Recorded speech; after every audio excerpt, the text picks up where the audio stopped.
कहानी की शुरुआत होती है एंड हमें एक काफी महंगी कार को दिखाया जाता है जिसमें से निकलता है हमारा मेन कैरेक्टर शेनवान, जो कि पूरी यूनिवर्सिटी में काफी ज्यादा पॉपुलर था बिकॉज उसकी फैमिली काफी ज्यादा रिच है। पर लेकिन चीजें यहीं पे खत्म नहीं होती बिकॉज उसके पास एक काफी ज्यादा खूबसूरत सी गर्लफ्रेंड भी है। एंड ये देख के बाकी के बंदे इतने में ज्यादा खुश नहीं होते क्योंकि सेकंड ईयर में ही शन ने एक गॉडेस को पटा लिया है। ऊपर से कॉलेज की सारी खूबसूरत लड़कियां उसी के पीछे पड़ी हैं, भले ही हम सीनियर्स की बात करें या फिर जूनियर्स की। दूसरी तरफ कॉलेज की हमें कुछ लड़कियों को दिखाया जाता है जो कि शन की गर्लफ्रेंड से जेलस होते हैं, जिसका नाम जो है। वो लोग सोच रहे थे कि कैसे उनका फिगर उससे काफी ज्यादा बेहतर है। जिसके बाद दिखाया जाता है कि वो लोग मॉल में शॉपिंग करने जाते हैं, पर लेकिन अनफॉर्चुनेटली ये जो लाइफस्टाइल है ये जल्दी ही खत्म हो जाता है, वो भी कॉलेज के फर्स्ट ईयर में ही। बिकॉज शन के फैमिली की 3 ट्रैवल एजेंसीज बंद पड़ जाती है एंड वो लोग मिलियंस के डेट पे आ जाते हैं, जिसके चलते जैसे ही वो अपने दोस्तों से बात करने की कोशिश करता वो लोग उसके मुंह पे मना कर देते हैं। शन भी समझ जाता है कि उसके दोस्त एकदम धोखेबाज हैं एंड वो लोग बस उसके साथ पैसों के लिए थे। यहाँ तक कि उसके पेरेंट्स एंड सिस्टर को भी एक रेंटेड अपार्टमेंट में रहना पड़ रहा है एंड वो करंटली कॉलेज डॉर्म में शिफ्ट हो चुका है। लेकिन अगले ही मोमेंट में जैसे ही वो अपनी गर्लफ्रेंड से मिलने जाता है,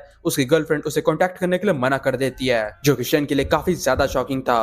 वो बोलने लग जाता है कि हम लोग 3 साल से एक साथ हैं, तुम ऐसा कैसे बोल सकती हो। जिसपे जो बोलने लग जाती है कि तुम बात तो ऐसा कर रहे हो जैसे कि हम लोग प्योर लव में थे, तो चलो आज के बाद कभी नहीं मिलते। एंड वो अपने सामने वाली कार में घुसने वाली थी, लेकिन तभी शिन उसको रोकता है एंड बोलता है कि क्यों ना तुम मेरे को वो सभी डिजाइनर बैग्स रिटर्न कर दो जो कि मैंने तुम्हें इस 3 साल के दौरान दिए थे। ये सुनते ही वो लड़की चिल्लाने लग जाती है एंड बोलती है कि क्या तुम में कोई डिग्निटी नहीं है, इस 3 साल के दौरान तुमने मेरे को बस फालतू के बैग्स बाय करके दिए थे। जिस पे शिन बोलता है कि अगर ऐसी बात है तो चलो एक और बार कुश्ती कर लेते हैं। एंड मैं कुश्ती से क्या बोलने की कोशिश करता हूँ वो तो तुम खुद ही समझ जाओ। पर तभी कार के अंदर से एक बुढ़ा शिन से बोलने लग जाता है कि क्या तुम्हें लिफ्ट चाहिए, जिसके लिए ऑफ कोर्स शिन मना कर देता है। पर लेकिन वो बुढ़ा अभी भी रुकता नहीं है एंड शिन का मजाक बनाते हुए उसको बोलने लग जाता है कि तुम्हें पक्का चलने की आदत नहीं होगी। जो सुन के ऑफ कोर्स शिन का दिमाग खराब हो जाता है एंड वो उस बुढ़े से बोलने लग जाता है कि हमें लड़कियों का अच्छे से ख्याल रखना चाहिए। एंड फिर वो जो यानी कि अपनी एक्स गर्लफ्रेंड का फेवरेट पोजीशंस बताने लग जाता है। एंड ऑफ कोर्स ये सुनने के बाद उस बुढ़े का दिमाग खराब हो जाता है एंड वो लोग वहां से निकल लेते हैं। लेकिन उनके निकलते ही शिन के सामने एकदम से एक स्क्रीन आ जाती है जो बोलती है कि सभी लोग एक परफेक्ट लाइफ डिजर्व करते हैं। जिसके बाद वो शन के सारे स्टैट्स दिखाने लग जाती है जैसे कि एज, वेट, हाइट, वेल्थ,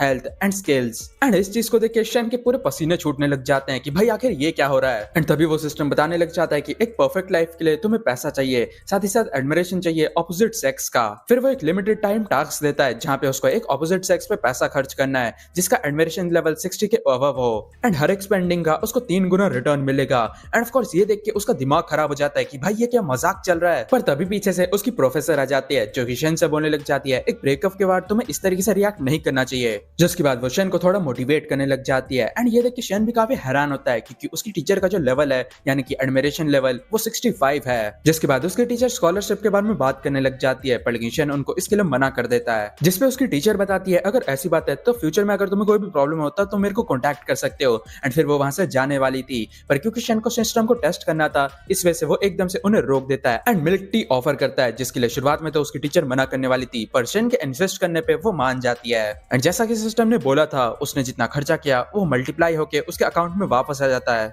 जो कि शन के लिए काफी हैरानी की बात है बिकॉज ये उसके लिए एक होप की तरह है जिसकी मदद से वो अपनी फैमिली के डेट को पूरा कर सके एंड वापस से रिच बन सके। जिसके बाद वो थोड़े बहुत लोन्स का जुगाड़ करता है जिसकी मदद से अभी के टाइम में उसके पास ऑलमोस्ट 50,000 युवान आ जाते हैं एंड इन पैसों को उसे ढंग के तरीके से खर्च करने होंगे ताकि वो अपनी वेल्थ को वापस से क्रिएट कर सके। जिसके बाद वो एक ब्रांडेड बैग को खरीदता है जो कि ऑलमोस्ट 40,000 युवान का था एंड उसके पैकेट्स को वो फेंक देता है क्योंकि इतना महंगा बैग उसकी टीचर कभी भी एक्सेप्ट नहीं करने वाली। जिसके बाद वो अपने टीचर के घर चले जाता है जो कि खाना बना रही थी एंड वो उनको वो गिफ्ट ऑफर करता है जिसके लिए ऑफ कोर्स उसके टीचर मना कर देती है क्योंकि ये काफी ज्यादा महंगा लग रहा था। लेकिन शन बताता है कि ये बस 200 युवान का है तो अब चिंता मत करो। काफी ज्यादा मनाने के बाद फाइनली हेजिटेट करते हुए उसकी टीचर उसको एक्सेप्ट कर लेती है। यहाँ तक कि वो शन को ऑफर करती है एक साथ खाना खाने के लिए, जिसके लिए शन कैसे मना कर सकता था। यहाँ तक कि उसके अकाउंट में पैसे भी आ जाते हैं जो कि 1,20,000 युवान होते हैं। पैसों को देख के वो एकदम साथ में आसमान में होता है। हालांकि उसने ये पैसा कई बार खर्च कर रखा है, लेकिन पहली बार इतने पैसे को कमाना उसके लिए काफी ज्यादा खुशी का कारण था। तभी शन अपने प्रोफेसर से पूछता है कि आपका बॉयफ्रेंड कहाँ पे है, जिसपे वो बताती है कि उसका कोई बॉयफ्रेंड नहीं है। एंड ये चीज तो शन के लिए एकदम सोने पे सुहागा की तरह है एंड वो एकदम से अपने टीचर की मदद करने के लिए निकल पड़ता है।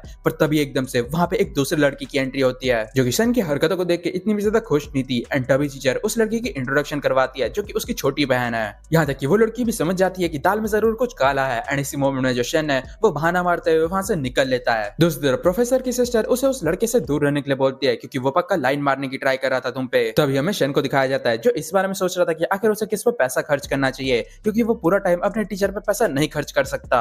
लेकिन तभी उसकी टक्कर एक बंदे से होती है जो कि कुछ ज्यादा ही उदास था, बिकॉज उसकी जो गॉडेस है वो किसी और बंदे के साथ मूवी देखने के लिए चले गई है। एंड ये देखिए शन भी काफी हैरान होता है क्योंकि ये बंदा जिस लड़की को गॉडेस बोल रहा है उस लड़की ने आज तक इससे बात भी नहीं की है। एंड तभी वहां पे उसी लड़की की एंट्री होती है जिसका नाम फैंग मिनवी है। एंड उसे देखते ही वो बंदा कुछ ज्यादा ही खुश हो जाता है क्योंकि वो होटल नहीं गई। दूसरी तरफ शन सोचने लग जाता है कि तुमसे तो वो पटने से रही, पर लेकिन तभी अचानक से वो काफी ज्यादा शॉक हो जाता है क्योंकि मिनवी का लेवल 72 है जो कि अब तक का हाईएस्ट है। लेकिन दूसरी तरफ मिनवी की जो फ्रेंड है वो एकदम से शन की बुराई करने लग जाती है कि कैसे अगर शुरुआत में तुम उसके साथ रिलेशन में आ जाती तब अभी के टाइम में तुम्हारी लाइफ भी एकदम खराब हो जाती, क्योंकि अपने फ्रेंड के कहने पे मिनवी ने ट्रेनिंग पीरियड के दौरान शन पे लाइन मारने की कोशिश की थी। एंड तभी शन नोटिस करता है कि मिनवी का जो लेवल है वो एकदम से गिरना शुरू हो जाता है। एंड वो उस बंदे से पूछता है कि क्या तुम्हें कोई प्रॉब्लम है अगर मैं उस पे लाइन मारने की कोशिश करूं या फिर उसके साथ रिलेशन में आ जाऊं, जिसपे वो बंदा बोलता है कि तुम अमीर नहीं हो इसलिए तुम्हारे रिलेशन में आ पाना काफी ज्यादा मुश्किल है, वैसे भी मेरे को बस ली नाम के बंदे से प्रॉब्लम है ताकि वो उसके साथ रिलेशन में ना आ जाए। जिसके बाद वो डायरेक्टली मिनवी के पास जाता है उससे बात करने के लिए।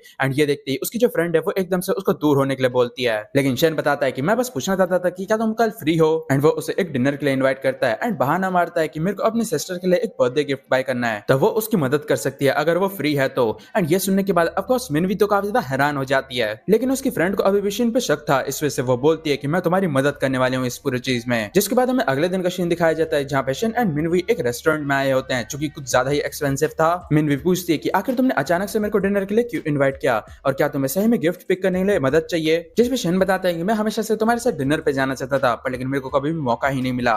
एंड ये सुनने के बाद मिनवी का लेवल वापस से घटने लग जाता है एंड ये देख के वो घबरा जाता है। फिर वो बताता है कि मेरे को अभी भी याद है कि ट्रेनिंग पीरियड के दौरान तुम हमेशा मेरे लिए ड्रिंक्स बाय करती थी। एंड ये सुनने के बाद मिनवी वापस से खुश हो जाती है एंड उसका लेवल बढ़ने लग जाता है। जिसके बाद वो लोग रेस्टोरेंट से चेकआउट करते हैं जिसका बिल 3000 युआन होता है। मिनवी सोचने लगती है कि कैसे शिन ने अभी जितना पैसा खर्च किया वो उसका मंथली बजट है, और दूसरी तरफ जो ली है वो तो स्कूल कैफेटेरिया में पैसे खर्च करने से नखरे करता है। लगता है मैं शिन को वापस से पसंद करने लगी हूँ एंड ये पैसे का कमाल है, कहना पड़ेगा ये लड़की तो खुद ही मान रही है। जिसके बाद वो शिन का हाथ पकड़ लेती है एंड वो लोग डिसाइड करते हैं जल्दी से गिफ्ट चूज करने के लिए। पर तभी उनके सामने हमें शिन की एक्स एंड उसके बॉयफ्रेंड को दिखाया जाता है जो कि शिन को देखने के बाद इतना भी ज्यादा खुश नहीं था, बिकॉज इस बंदे को एक और खूबसूरत लड़की मिल गई। इस लड़की को छोड़ने के बाद ऊपर से इस लड़की को पटाने के लिए उसको कितना ज्यादा पैसा खर्च करना पड़ा। एंड तभी उसका मजाक बनाने के लिए वापस से वो जाके उससे बोलने लग जाता है कि अगर तुम यहाँ पे क्या कर रहे हो, क्योंकि यहाँ पे कुछ भी खरीदने के लिए तुम्हें काफी ज्यादा पैसा चाहिए। यहाँ तक कि उसकी एक्स भी इतनी ज्यादा खुश नहीं होती एंड पूछने लग जाती है कि आखिर ये लड़की कौन है। एंड फिर वो एकदम से मिनवी के सामने जाके बोलने लग जाती है ये लूजर कुछ भी खरीद नहीं सकता, इसके पास कुछ भी पैसे नहीं है। एंड तभी सिस्टम एक और टास्क देता है जहाँ पे उसको पैसे खर्च करने हैं ऑपोजिट सेक्स पे, एंड उसके सराउंडिंग में जितने भी नेगेटिव इमोशंस हैं वो उसके पैसे को और भी ज्यादा डबल करेंगे, जो कि शिन के लिए एकदम लॉटरी की तरह था। फिर वो मिनवी को लेके अंदर चले जाता है। दूसरी तरफ जो रिसेप्शनिस्ट हैं वो लोग भी शिन को जानते थे, पर लेकिन क्योंकि वो बैंकरप्ट हो चुका है इस वजह से वो लोग इतने भी ज्यादा खुश नहीं थे उसको देख के, जिसके कारण जो सीनियर है वो धमकी देके अपने जूनियर को भेज देती है। दूसरी तरफ शिन की जो एक्स है वो कई सारी चीजें चूज करे जा रही थी, जिसके कारण जो बिल है वो लगातार ऊपर हो जा रहा था। एंड ये देख के वो जो बुढ़ा है वो इतना भी ज्यादा खुश नहीं था, लेकिन तभी शिन की एक्स बोलने लग जाती है तुम्हें इन सभी चीजों का पे कर देना चाहिए एंड उस बंदे को दिखाना चाहिए कि कैसे तुम कितने ज्यादा अमीर हो। कहना पड़ेगा ये लड़की मौके का फायदा काफी अच्छी तरीके से उठाती है। लेकिन तभी शिन बोलता है कि वो 2 बैग्स एंड सारी एक्सेसरीज बाय करेगा। एंड ये सुनते ही वहां पे सभी लोग काफी ज्यादा शॉक हो जाते हैं, क्योंकि जो टोटल बिल है वो 1,30,000 युआन से भी ज्यादा का था। पर तभी शिन की एक्स बोलने लग जाती है तुम्हें तो बैंकरप्ट हो जाना चाहिए था, आखिर तुम्हें ये पैसे कहां से मिले। एंड तभी पीछे से बुढ़ा पूछता है तुमने लोन तो नहीं लिया ना, जिस पे शिन बोलता है कि तुम्हें जो सोचना है सोच लो, और वैसे भी तुम इतना ज्यादा कम क्यों खर्चा कर रहे हो, तुम्हें 1-2 बैग और बाय करने चाहिए, ये सब तो तुम्हारे लिए चिल्लर की तरह है क्योंकि तुम्हारी जो कार है वो तो काफी ज्यादा महंगी है ना। जिस पे उसकी एक्स भी बोलने लग जाती है कि हाँ जल्दी से इसको अपनी पावर दिखाओ, पर लेकिन दूसरी तरफ वो बुढ़ा सोचने लग जाता है कि वो कार भी मैंने लोन पे ली है। एंड तभी वो कॉल का बहाना मारने लग जाता है एंड बोलता है कि मेरी परमिशन के बिना $1 मिलियन की डील साइन मत करना। एंड वो वहां से निकल लेता है, जिसके बाद शिन उन बैग्स को मिनवी को दे देता है, पर लेकिन जो मिनवी है वो उसको एक्सेप्ट करने के लिए मना कर देती है क्योंकि ये काफी ज्यादा महंगे हैं। जिस पे मिनवी बोलती है कि वैसे ये बैग्स तो तुम्हारी सिस्टर के लिए थे ना, जिस पे शिन उसको चिंता करने के लिए मना करता है। एंड मनी मन सोचता है कि अगर ये बैग्स तो वो मेरे को कच्चा जवा जाएगी। एंड इसके साथ शिन का जो बैंक बैलेंस है वो 7 लाख युआन से भी ज्यादा का हो जाता है। मैं शिन सोच रहा होता है कि ये लड़की मेरे लिए एक मनी ट्री की तरह है, मेरे को इसका अच्छी तरीके से ख्याल रखना होगा। कुश्ती के लिए मैं ज्यादा जल्दबाजी नहीं कर सकता क्योंकि उसके कारण जो चीजें हैं वो सिर्फ बिगड़ सकती हैं, चीजों को नेचुरली ले जाना चाहिए। जिसके बाद वो वापस से स्कूल चलने के लिए बोलता है। एंड ये सुनने के बाद मिनवी काफी ज्यादा खुश होती है, बिकॉज जो शिन है वो ली से एकदम डिफरेंट है क्योंकि इसने होटल मेंशन नहीं किया। फिर हमें दिखाया जाता है कि शिन जब डॉम में रिटर्न करता है वहां पे एक बॉयज का ग्रुप था जिसका लीडर और कोई नहीं ली है। शिन को चिढ़ाने के लिए ली भी काफी ज्यादा जोर से बोलने लग जाता है कि जो क्लास की सेलिब्रिटी है वो उसके साथ डेट पे गई थी। लेकिन शेन कुछ भी नहीं बोलता एंड अपने रूम में चले जाता है, जहाँ पे उसका जो रूममेट है वो इतना भी ज्यादा खुश नहीं था, क्योंकि जो ली है वो उन्हीं के रूम को टारगेट कर रहा है। ऊपर से उसने पूरे कॉलेज में यह बात फैला दी कि वो डेट पे गया है, वो भी क्लास की सेलिब्रिटी के साथ, जिसपे शेन उसको चिंता करने के लिए मना करता है, क्योंकि ये चीजें काफी जल्दी खत्म हो जाएगी। जिसके बाद शेन अपना बैंक बैलेंस चेक करता है एंड डिसाइड करता है कि वो नेक्स्ट दिन अपने घर जाएगा। तभी हमें अगले दिन का सीन दिखाया जाता है, जहाँ पे शेन जैसे ही घर पहुंचता है वहाँ पे उसके अंकल आ रखे थे, लेकिन उसके डैड उसे अपने रूम में जाने के लिए बोलते हैं, क्योंकि जो अडल्ट्स हैं वो अभी बात कर रहे हैं। रूम में जाने के बावजूद भी शेन उनकी बातों को सुन पा रहा था, जहाँ पे उसके जो अंकल हैं वो अपने उधार के पैसे वापस लेने के लिए आए हैं। जिसपे उसकी मदर बोलने लग जाती है कि क्या तुम भूल चुके हो, तुम्हारी कार के लिए हमने तुमको 3 लाख युवान दिए थे, जो कि हमने वापस भी नहीं मांगे, एंड अब जब हमें जरूरत है हमने तुमसे 2 लाख युवान लिए हैं, जो कि तुम लेने के लिए 2 दिन का भी वेट नहीं कर पा रहे। जिसपे उसका अंकल बोलने लग जाता है कि अपने आप को लकी समझो, क्योंकि हम लोग फैमिली है, इस वजह से मैं आराम से पैसे मांग रहा हूँ। जो सुन के ऑफ कोर्स उसकी मदर बिल्कुल ही खुश नहीं होती, एंड तभी शेन के फादर बोलने लग जाते हैं कि जल्दी से अपनी ज्वेलरी लेकर आ जाओ, बाद में जाके मैं तुमको वापस खरीद के दे दूंगा। जिसपे उसकी मदर बोलती है कि ये खरीदने की बातें छोड़ो अभी के लिए। दूसरी तरफ सिस्टम की तरफ से शेन को टास्क मिलता है, जो कि है अपने फैमिली की डेट को क्लियर करना, एंड इसका रिवॉर्ड उसको 1 मिलियन युवान मिलेगा, जो देखने के बाद शेन काफी ज्यादा खुश हो जाता है। लेकिन इस टास्क के बिना भी उसने प्लान कर लिया था कि वो इस डेट को क्लियर करेगा। दूसरी तरफ उसकी मॉम बता रही थी कि कैसे उसके पास सारी ज्वेलरीज हैं सिवाय 2 रिंग के, जो कि पता नहीं क्यों कैसे गायब हो चुके हैं। दूसरी तरफ ये सुनने के बाद शेन इतना भी खुश नहीं होता, क्योंकि कॉलेज फर्स्ट ईयर में उसने वो रिंग चोरी की थी, ताकि उसे बेच के वो अपनी गर्लफ्रेंड के लिए बैग खरीद सके। एंड तभी वो एकदम से अपने मॉम डैड से बोलता है कि मेरे पास पैसे हैं। जो सुनने के बाद उसके मॉम डैड को तो बिल्कुल ही यकीन नहीं हो रहा था, एंड वो बोलने लग जाते हैं कि अपने जो चिल्लर हैं वो चुपचाप से स्कूल कैंटीन के लिए बचा के रखो। लेकिन शेन बताता है कि मैं काफी रिच हूँ, मैंने पैसे ट्रांसफर करे हैं, आप खुद ही चेक कर लो।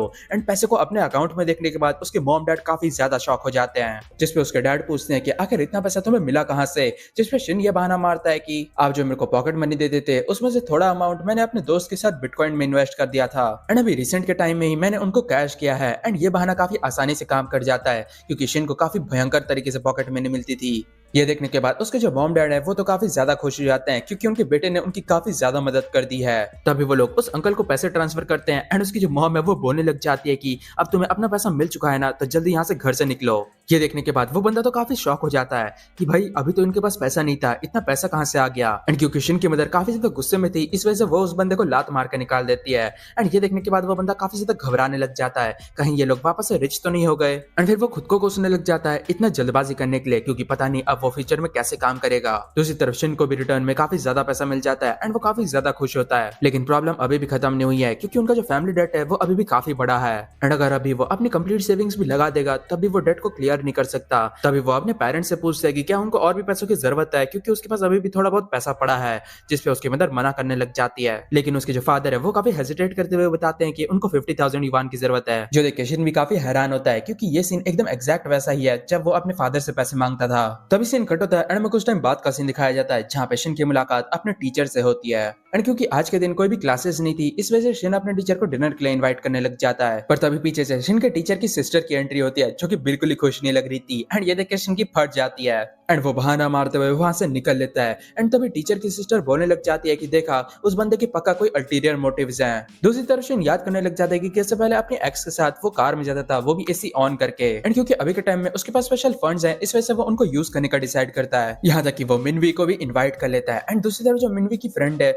वो तो उसको चढ़ाने लग जाती है कि आज रात तो तुम पक्का डॉम में नहीं वापस आने वाली। जिसपे मिनवी बोलने लग जाती है कि ऐसा कुछ भी नहीं है। लेकिन उसकी फ्रेंड यहीं पे रुकती नहीं है, एंड वो कुछ उल्टी सीधी हरकतें करने लग जाती है, एंड बोलती है कि तुमको एक रिच बंदा मिल चुका है जो कि हैंडसम भी है। तभी हमें 1 घंटे बाद का सीन दिखाया जाता है कार शोरूम में, जहाँ पे रिसेप्शनिस्ट उनसे पूछने लग जाता है कि आपको किस टाइप की कार चाहिए। लेकिन जैसे ही वो बंदा मिनवी को देखता है उसके तोते उड़ जाते हैं, एंड वो पूछने लग जाता है कि तुम यहाँ पे क्या कर रही हो। यहाँ तक कि मिनवी भी उस बंदे को जानती थी, क्योंकि हाई स्कूल में वो उसका सीनियर था। जिसके बाद शेन अपना इंट्रोडक्शन करता है एंड बताता है कि वो मिनवी का क्लासमेट है। यहाँ तक कि वो ये भी बताता है कि उसको एम सीरीज की कार देखनी है। जो सुन के वो बंदा तो बिल्कुल ही खुश नहीं होता, एंड वो बताता है कि जो डिस्प्ले के लिए कार्स हैं वो दूसरी तरफ लगी है। एंड मनी मन वो सोचने लग जाता है कि एम सीरीज की बेसिक कार भी 5 लाख युवान से शुरू होती है, एंड इस बंदे ने तो ढंग से कपड़े भी नहीं पहने, एंड लड़की लाके ये बंदा शो ऑफ कर रहा है। लेकिन जैसे ही उसकी नजर मिनवी पे जाती है वो सोचने लग जाता है कि जो गॉडेस है वो हमेशा की तरह काफी ज्यादा खूबसूरत लग रही है। उसके बाद वो खुद की तारीफ करना शुरू कर देता है कि कैसे वो एक एलीट सेल्समैन है एंड महीने के वो 10,000 युवान कमाता है, यहाँ तक कि वो मिनवी को भी इनवाइट करता है रात में डिनर के लिए।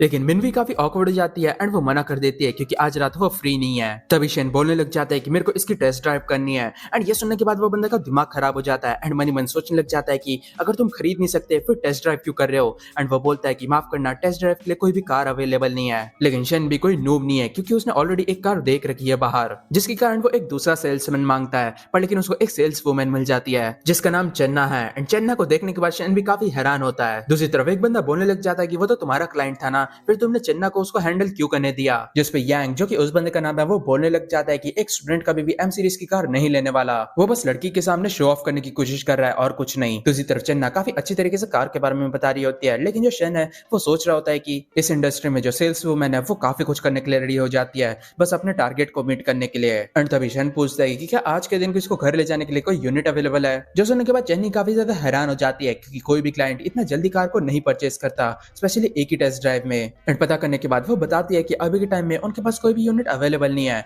पर लेकिन उनके दूसरे ब्रांच में एक यूनिट अवेलेबल है जो कि एक हफ्ते के अंदर वो लोग ला सकते हैं, जिसके लिए शेन एग्री कर जाता है। एंड ये सुनने के बाद चन्नू सोचने लग जाती है कहीं इस बंदे के पास कोई अल्टीरियर मोटिव्स तो नहीं है, या फिर ऐसा भी हो सकता है कि द लेजेंडरी एंजल क्लाइंट हो ये। एंड जब वो ऑफिस में रिटर्न करती है तब वो बंदा पूछने लग जाते हैं कि क्या उस बंदे ने कार परचेज की। एंड चन्नू का जवाब सुनने के बाद वो बंदे काफी ज्यादा शॉक हो जाते हैं क्योंकि शेन ने प्लान किया है कि वो पूरा कैश में पे करेगा, जिसका सीधा मतलब है कि उस बंदे का काफी बड़ा लॉस हुआ है। तभी हमें कुछ देर पहले का सीन दिखाया जाता है जहाँ पे चिन्नो शेन से बोलने लग जाती है अगर आपको कहीं पे जाना है तब मैं आपको ड्रॉप कर सकती हूँ। एंड ये सुनने के बाद मिनवी थोड़ा सा जेलस होते हुए बोलती है कि हम लोग टैक्सी ले लेंगे। एंड इस चीज को शेन भी नोटिस कर लेता है एंड वो ऑफर करता है कि उनको खाना खाना चाहिए। मिनवी बोलने लग जाती है कि मैंने देखा था तुम उस लड़की के साथ काफी खुश होते हुए अच्छी तरीके से बात कर रहे थे, जिस पे शेन बोलने लग जाता है कि ऐसा कुछ भी नहीं है, वो तो जस्ट मेरी हैबिट्स ही है। एंड मिनवी बोलती है कि फिर आगे से ऐसा मत करना। मनी मैन मिनवी सोचने लग जाती है कि आखिर वो ऐसा क्यों सोच रही है जबकि वो लोग रिलेशनशिप में भी नहीं है। एंड वो डिसाइड करती है कि वो शेन को अपने नीचे रखेगी। एंड दूसरी तरफ शेन भी काफी ज्यादा हैरान होता है ये देख के। मिनवी सोचने लगती है कि पिछले दिन शेन ने उसको 2 बैग्स बाय करके दिए थे,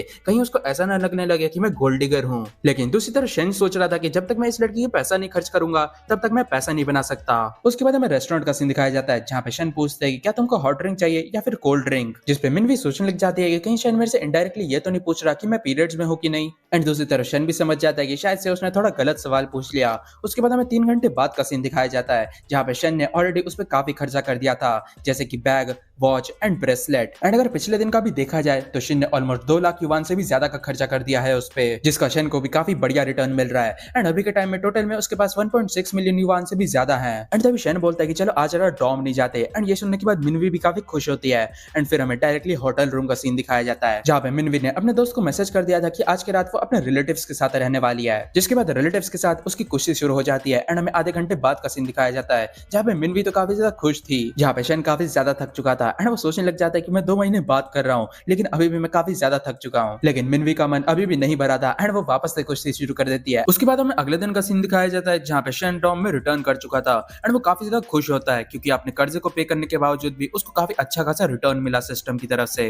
यहाँ तक कि ली से भी उसने 1 लाख युवान का कर्जा ले रखा था जो कि उसे रिटर्न करना है, जो कि काफी सरप्राइजिंग बात है कि ली ने बिना कुछ बोले उसको कर्जा भी दे दिया। तभी उसका रूममेट पूछने लग जाता है कि आखिर पिछली रात तुम कहाँ पे थे। एंड क्या तुम्हें पता है कि जो ली है उसने एक न्यू कार ले ली है, ऊपर से वो सभी लोगों को डिनर पे इनवाइट कर रहा है, जिसमें शेन बताता है कि मैं नहीं जाने वाला, तुम लोग ही चले जाओ। पर तभी शेन के पास भी एक मैसेज आता है जहाँ पे वो बंदा उसको इनवाइट करता है एक साथ ड्रिंक के लिए। तभी सिस्टम की तरफ से शेन को एक टास्क मिलता है जहाँ पे 1 हफ्ते के अंदर अंदर उसको बिजनेसेस में 1 मिलियन युवान खर्च करने हैं, यानी कि 10 लाख युवान। एंड इसके रिवॉर्ड में उसको हर एक बिजनेस का जो इनकम है उसका डबल मिलने वाला है। एंड बिजनेस से रिलेटेड टास्क देख के शेन काफी ज्यादा खुश हो जाता है क्योंकि वो सोच ही रहा था कि उसके अकाउंट में जितना भी पैसा है वो आखिर उसका करेगा क्या। एंड फिर वो ली को मैसेज कर देता है कि मेरे को लोकेशन भेजो, मैं पहुंच जाऊंगा। उसके बाद हमें प्राइवेट पार्टी का सीन दिखाया जाता है जहाँ पे कई सारे और भी अमीर बाग की औलाद आए थे। तभी वो लोग ली से पूछने लग जाते हैं कि सभी बंदे यहाँ पे आ चुके हैं, आखिर तुम किसका वेट कर रहे हो। जिस पे ली बताता है कि उसका चाइल्डहुड फ्रेंड शेन आने वाला है तो उसका थोड़ा सा वेट कर लो। जिस पे वो लोग बोलते हैं कि वैसे तो उसकी फैमिली बैंकरप्ट हो चुकी है ना, तो वो हमारे सर्कल में क्या ही करेगा। तभी वो बंदा जी हाई से पूछता है कि वैसे तो तुम्हारी गर्लफ्रेंड भी आने वाली है ना यहाँ पे, आखिर वो कहाँ पे है।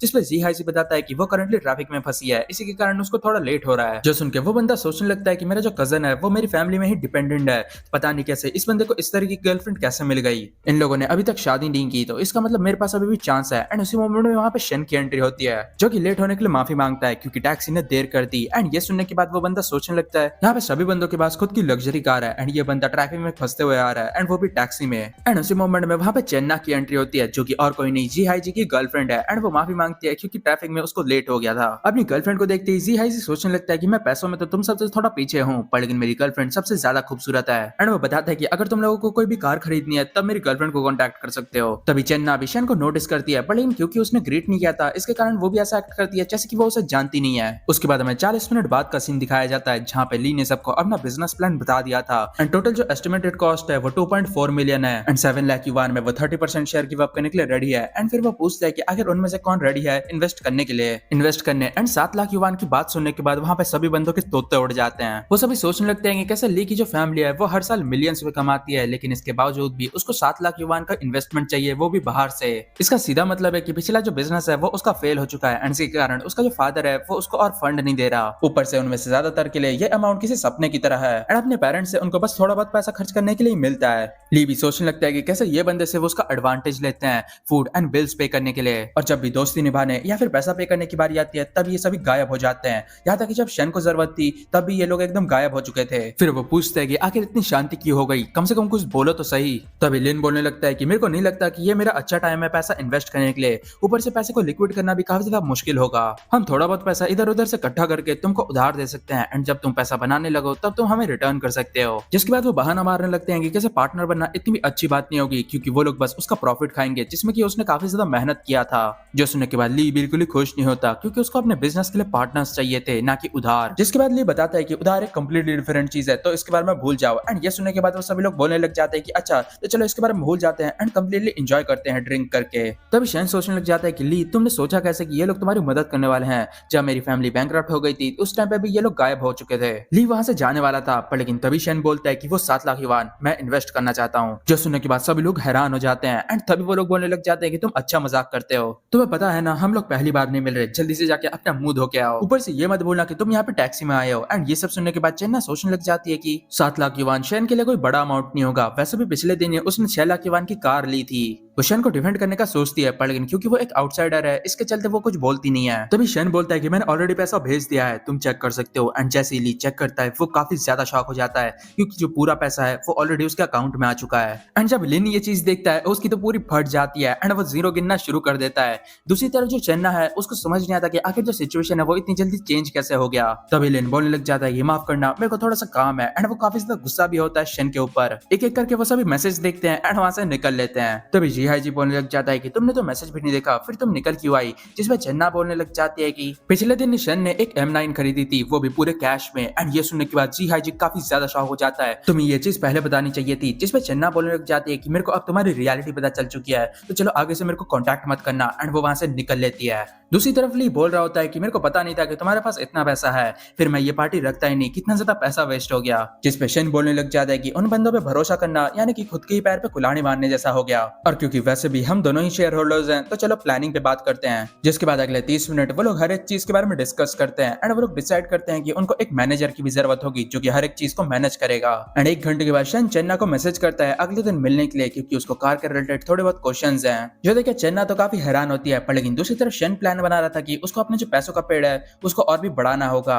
क्योंकि मिनवी के अलावा उसको और भी लोग चाहिए। उसके बाद हमें अगले दिन रेस्टोरेंट का सीन दिखाया जाता है जहाँ पे चेन्ना वेट कर रही थी शिन का। एंड तभी वहाँ पे एक बुढ़ा आ जाता है जो कि चेन्ना को यूनिफॉर्म में देख के काफी ज्यादा हैरान हो जाता है एंड वो सोच रहा था कि आखिर वो यहाँ पे कर क्या रही है, ऊपर से मैं शॉप में उसके साथ फ्लर्ट भी नहीं कर सकता और वीकेंड से कर पाता। एंड तभी उसके साथ जो बंदे थे वो लोग बात करने लग जाते हैं कि कैसे चेन्ना पक्का बॉस के नजरों में आने के लिए यहाँ पे वेट कर रही थी। पीछे से ये सब सुनकर जी हाँ जी काफी ज्यादा हैरान हो जाता है। दूसरी तरफ चेन्ना का बॉस उसको अप्रोच करता है एंड एक डेट के लिए बोलता है जिसपे चेन्ना बोलने लग जाती है एक डिस्टेंस मेंटेन करने के लिए क्योंकि वो ऑलरेडी मैरिड है। जो सुन के उसका बॉस तो डिवोर्स देने के लिए भी रेडी हो जाता है एंड वो काफी ज्यादा क्लोज भी आने लगता है चेन्ना के। और दूर से जब जी हाँ जी ये सब देखता है उसका दिमाग खराब हो जाता है क्योंकि पिछले रात ही वो डंप हो गया था। फिर वो खुद की बड़ाई करने लग जाता है कि कैसे मैं साल के 4 लाख युआन कमाता हूँ एंड मेरे पास कार भी है। एंड वो सीधा जाके बोलने लग जाता है कि क्या तुमने मेरे को इस सुअर के लिए छोड़ दिया। एंड फिर वो सीधा उस सुअर को एक पंच भी मार देता है जिसके बाद उन दोनों के बीच में एकदम झगड़ा शुरू हो जाता है। एंड उसी मोमेंट में वहां पे शन की भी एंट्री होती है एंड वो सोचने लगता है कि अगर वो बुढ़ा मेरे पहले नहीं आया होता तब मैं उसकी जगह पे होता। एंड फिर वो चेन्ना का हाथ पकड़ता है एंड उसको ले जाने लगता है एंड उन दोनों को इग्नोर करने के लिए बोलता है। कार में जाने के दौरान चन्ना बताती है कि 2 हफ्ते पहले मैं उसके साथ रिलेशन में आई थी एंड इसी डिनर के टाइम पे मेरे को उसके रियल कैरेक्टर के बारे में पता चला, जिस पे शन बताता है कि ये तो बढ़िया बात है ना, तुम्हें उसके कैरेक्टर के बारे में जल्दी पता चल गया। पर लेकिन चन्ना बताती है कि चीजें इतनी भी अच्छी नहीं है, क्योंकि जो बंदा पिटा था वो उसके डीलरशिप का मैनेजर है, यानी कि उसका बॉस। जिस पे शन सजेस्ट करता है कि तुम स्टोर क्यों नहीं चेंज कर लेते, पर लेकिन चन्ना बताती है कि ये इतना भी आसान नहीं है, क्योंकि अपने कस्टमर के साथ वो सालों से जितना भी अच्छा रिलेशन बिल्ड कर रही है वो एक ही बार में पूरा खत्म हो जाएगा। एंड फिर वो अपना एक सपना बताती है जो कि है खुद का कैफे ओपन करना, लेकिन सेल्स में होने के कारण वो इतना भी पैसा नहीं कमा पाती एंड कैफे को ओपन करने का खर्चा ही 3 से 4 लाख युवान तक हो जाएगा। जिस पे सन पूछता है कि क्या होगा अगर कोई बंदा उतना पैसा इन्वेस्ट करे, जिस पे चन्ना बोलने लग जाती है कि अगर ऐसा हुआ तब मैं अपनी जॉब छोड़ के उस बंदे के लिए काम करने लगूंगी। जिस पे शन बोलता है कि अगर ऐसी बात है तो कल के दिन अपनी जॉब छोड़ देना, मैं 3 लाख युवान इन्वेस्ट करने के लिए रेडी हूँ। एंड ये सुनने के बाद चन्ना काफी ज्यादा शॉक हो जाती है एंड हमें उसका लेवल दिखाया जाता है जो कि है 64। एंड शन भी सोचने लगता है कि मेरा एक नए पैसे का पेड़ जल्द ही आने वाला है। चन्ना पूछने लग जाती है कि क्या तुम मजाक कर रहे हो, जिस पे शन बोलता है कि क्या तुम्हें लगता है हर महीने मैं तुमको 12,000 दूंगा प्लस बोनसेस, एंड अगर 3 महीने में कैफे अच्छा करता है तब मैं तुमको एक न्यू कार भी गिफ्ट करूंगा। ये सुनकर चन्ना सोचने लगती है कि कहीं ये बंदा मेरे को अपनी लड़कियों में से एक तो नहीं बनाना चाहता, क्योंकि जो ऑफर्स हैं वो कुछ ज्यादा ही अनरियल है, ऊपर से वो थर्ड व्हील भी नहीं बनना चाहती है उसके रिलेशन में। एंड इसके जवाब में वो बताती है कि मैं सोच के बताऊंगी। एंड तभी शन को मिनवी की तरफ से एक मैसेज आता है जहाँ पे वो रात के लिए उसको इन्वाइट करती है एंड ये देख के शन काफी ज्यादा हैरान हो जाता है। उसके बाद हमें होटल का सीन दिखाया जाता है जहाँ पे मिनवी से मिलते ही मिनवी बोलने लग जाती है कि तुमसे मेरे को एक दूसरी लड़की की स्मेल क्यों आ रही है। एंड फिर वो उसे धक्का देती है एंड बोलती है कि तुम मेरे पीठ पीछे किसी दूसरी लड़की से मिल रहे हो। एंड शन को भी याद आता है कि वो चन्ना की कार में बैठा था इसलिए। एंड तभी वो एकदम से उसे हक करता है एंड बोलता है कि मैं कार डीलरशिप के लिए गया था एंड वहीं पे जो सेल्स वुमेन थी उसी की ये स्मेल है, जिसमें मिनवी बोलने लग जाती है उससे डिस्टेंस मेंटेन करके रखने के लिए। एंड यहाँ पे शन सोचने लगता है कि मैं एक ही मनी ट्री से नहीं सर्वाइव कर सकता। एंड उसके बाद वो लोग कुश्ती शुरू कर देते हैं एंड मैं क्या बोलने की कोशिश कर रहा हूँ वो तुम खुद ही समझ जाओ। तभी हमें 2 घंटे बाद का सीन दिखाया जाता है जहाँ पे शन की तो हालत एकदम खराब हो चुकी थी एंड वो काफी ज्यादा थक चुका था एंड मिनवी का जो लेवल है वो भी इंक्रीज होकर 90 हो चुका था। एंड ऑपोजिट सेक्स का 90 लेवल हो जाने के कारण सिस्टम की तरफ से उसको काफी सारे रिवॉर्ड मिलते हैं,